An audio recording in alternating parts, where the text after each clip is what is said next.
तुम्हाला माहिती आहे, भारतात गेल्या 3 वर्षात किती औषधं किंवा drugs not of standard quality म्हणजे निकृष्ट दर्जाची आढळली? 2022 ते 25 या 3 वर्षात तब्बल 9,145 औषधं निकृष्ट दर्जाची घोषित करण्यात आली. तर हा आकडा खुद्द केंद्रीय आरोग्य मंत्र्यांनी राज्यसभेत जाहीर केलाय. मध्य प्रदेशात विषारी कफ सिरपमुळे आतापर्यंत 20 मुलांचा बळी गेलाय. तुम्हाला माहितीये, भारतातून जगभरात सप्लाय करण्यात आलेली किती औषधं ही दूषित, निकृष्ट आणि बनावट असतात? हा व्हिडिओ पूर्ण पहा. व्हिडिओ आवडला तर लाईक आणि सबस्क्राईब नक्की करा. पबमेड सेंट्रल मध्ये छापलेल्या माहितीनुसार भारत जेनेरिक औषधांचा सर्वात मोठा उत्पादक आहे. जगभरात पुरवल्या जाणाऱ्या औषधांपैकी 12 ते 25% औषधं दूषित, निकृष्ट आणि बनावट असण्याची शक्यता आहे. भारतात दरवर्षी हजारो औषधं नॉट ऑफ स्टँडर्ड क्वालिटी म्हणून घोषित करण्यात येतात. तरीही काही औषधं ही बाजारात उपलब्ध होतात, ज्यामुळे निष्पाप मुलांचा जीव जातो. तर एका रिपोर्टमध्ये युरोपियन कमिशनने असं म्हटलं होतं की जगभरातील 75% सबस्टँडर्ड अँड फॉल्सिफाईड मेडिसिन्स भारतातून येतात.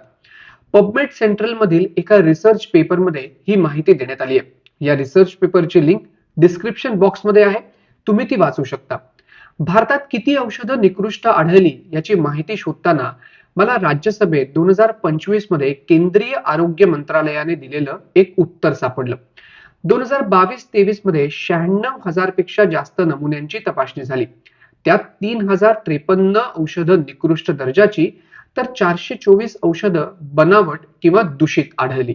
2023-24 मध्ये 2,988 औषधं नॉट ऑफ स्टँडर्ड क्वालिटी तर 282 बनावट होती.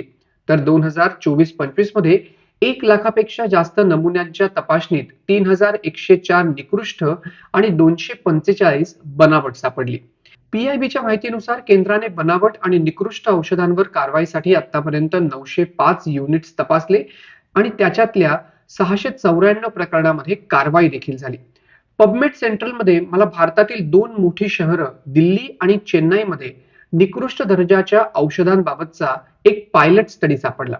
यानुसार दिल्लीमध्ये 12% तर चेन्नईमध्ये 5% औषधं ही निकृष्ट दर्जाची असल्याचं आढळून आलं होतं.